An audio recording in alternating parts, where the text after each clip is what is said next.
And this is the Mercedes-Benz Rangers postgame show, and on a night he earned his stripes as a tough guy, Igor Shesterkin, much more importantly, earned his second consecutive shutout. Fifth time in his career he's done that, part of an overwhelming 5-0 win for the Rangers here on Garden Ice. Hi everyone, John Giannone from my spot between the benches. Inside our Delta MSG studios from the Garden, we have Henrik Lundqvist and Steve Valiquette, two goaltenders who I'm sure were at the edge of their seat, jumping up and down, wanting to get out on the ice and fire some shots with Igor Shesterkin at 7:09 of the third period, right, Hank? Yeah, I was getting ready. I thought Forsberg was coming across the ice there for a goalie fight, but I guess not. Maybe next time. You know what, John? This was a game, though, that I thought the Rangers did have to face some adversity and definitely had to have some pushback. And the defense definitely had them playing together. And when they play this way, they surround Ottawa players. You can see Brady Tkachuk is in there. And what I think is that these are the games, these are the moments that build what comes next. You're defending your goaltender, and then he defends himself. And he gets knocked down for a second, but he gets back up. And that was the theme of the night. Everybody was in on it. Rempe just can't wait to get his hands on Brady Tkachuk at this point. And Hank, you know the way these moments, they can galvanize a group. They came off the ice with a lot of energy. I was just going to say that, Steve. This is a great moment. You feel like everybody's playing for each other. And watching this game, it was just a master class of how to defend. I counted to 2 high-danger shots for Ottawa. And we talked about after the second period how close the Rangers stayed to Ottawa, all over the ice. Started offensively with how they forechecked. But then when Ottawa had opportunities in the Rangers zone, they stayed close. They were really struggling getting pucks through. There were a lot of block shots, and again, they were not able to create any big chances because of it. You know what I thought, Hank? In the third period, John, they had that penalty kill at 14 minutes. It was right after Kaliev's goal got called back, and that defense, to me, on the penalty kill, it really bled its way into the 5-on-5 game, and this was all game long. I mean, they were tight, they were together, and it looked like they were reading off of one another. A lot of sacrificing of the body, which always brings a big uproar from the bench. It always elevates the bench. It gets everybody out there loud, and you know how they communicate better when everybody's in on it, Hank. And I love the fact that you're coming off of a game where you give up a ton of scoring chances. Yeah. If you want to become a good winning team, you have to be able to make corrections. You can't continue making the same mistakes game after game. We saw it a few weeks, you know, around December, where they kept losing, didn't see corrections. But after that game in Montreal, they could have won it. They were up a goal 4 times, but again, they gave up way too much. What do? They make corrections. They come into this one and play extremely well defensively. And really, I mean, this is the blueprint how to play. There's going to be a lot of games like this, I think, going down the stretch. You're going to play against a lot of, because there's so many teams involved in the playoff run. So every chance, every goal is going to be so important. And me personally, I love these games. You know, that you could feel it. You could feel how much it means. And you can tell by the statistics, because 17 block shots for the Rangers tonight from 10 different players. So there was a community atmosphere about how the Rangers were going to keep the puck away. 20 shots against Igor Shesterkin, the fewest in a game for the Rangers this season, and the #1 star of the night with another shutout, 3rd of the year, 2nd in a row. Let's hear from Igor Shesterkin in the dressing room. Michelle Gingras working the victorious Ranger room. Back-to-back shutouts for you, but a great defensive performance by your team offensively as well. Just what did you think overall tonight? Yeah, we had a great game tonight. So defensively, like I think one of the best game in the season, and offensively too. What did you notice the guys were doing in front of you tonight to help you out? Sorry? What did you notice the guys were doing in front of you defensively tonight? They boxed out pretty well, and they didn't let them do anything in the neutral zone. So they just rimmed the puck, and we was first everywhere. What did you notice just from your vantage point in that scuffle in the third period that made you want to jump back in there? Just take us through kind of what you saw. Твоя оценка драки, почему ты решил потом еще запрыгнуть обратно?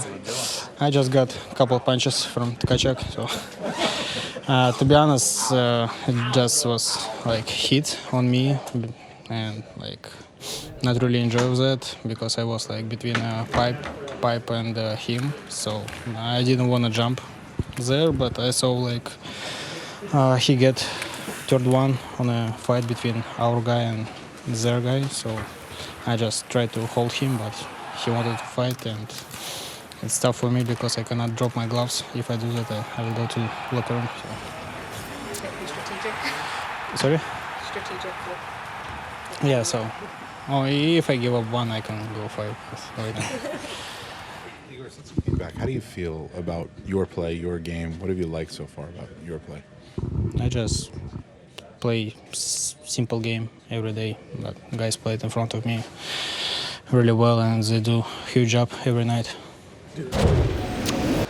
So Igor Shesterkin has his take on what transpired there at 7:09 of the third period. But more importantly, guys, for the Rangers, that's now 5-0-1 since he returned from injury. And again, 164-plus minutes without allowing a goal, Hank. Well, he said one important word: simple game. You know, and sometimes you got to do less to get more. And Steve, you talked about this in the pregame. He's playing a little deeper again, not too aggressive. Sometimes when you want it so much, you tend to be a little too aggressive.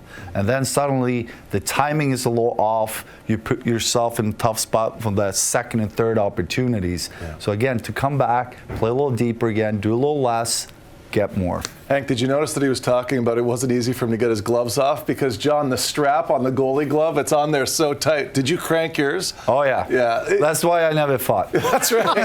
Oh, that's why. Gotcha. Yeah. That was his out clause, John. I knew there was a reason. Couldn't get him off.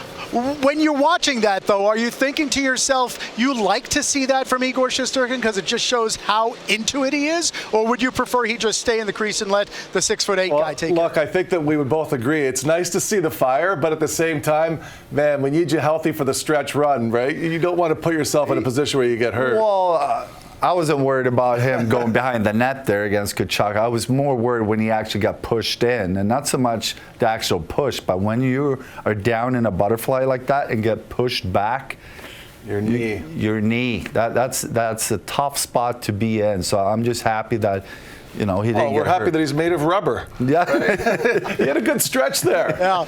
Well, listen, the Rangers had a 2-0 lead headed to the third period. You had a sense it was a fairly safe lead, but another goal would certainly give them a little bit of cushion, and that goal did come from Matt Rempe. A little more than 3 minutes in. It was Rempe's 28th career NHL game, only his second career regular season goal. Remember, he scored the first goal of the postseason for the Rangers last year against Washington. We're going to step inside the film room powered by CDW. Steve, how did Rempe finish what was a great effort by Adam Edstrom to set him up? You know what, John? It's fitting because they had a great first period that really set the tone as well. I thought Carrick was great in the first period, as was Edstrom. And Rempe, of course, was in on the forecheck. And it really starts with great defensive posture. And these guys are long and they can move. You know, we've seen them have breakaway speed. In the last week and a half, we've seen Edstrom, Carrick, and now Rempe get in all alone and score on breakaways. So you see the pounding here that Ottawa tries to gap up, and they have three, but they get split. And Rempe goes to the backhand at what we refer to as the decision spot. And, you know, lucky for him, too, the puck rolled a little bit, so he was able to elevate the puck.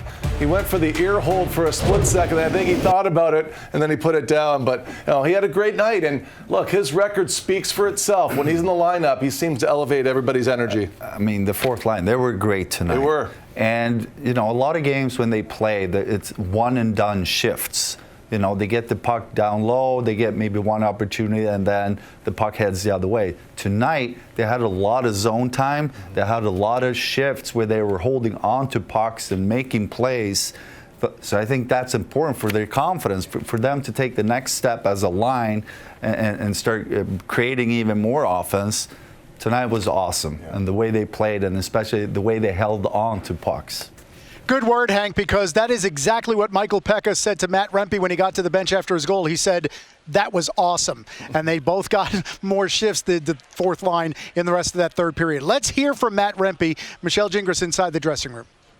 Bring physicality, but I think I can make plays with the puck and use my body and speed, be good defensively, and keep working. I've been working a lot on my plays with the puck, and I think the more comfortable I get, the more I continue to make plays, take a breath out there, and try to find the next pass, try to continue ozone sequences, and I think I can do that. Yeah. The more you do that, do you feel like you kind of get more opportunities to do that too? 100%. I think like the more you make plays, the more minutes you're going to get, the more stuff like that. And I think I just want to continue to work on my game. I got to continue working on my game, and I think that is coming along nicely, and I just want to keep doing that.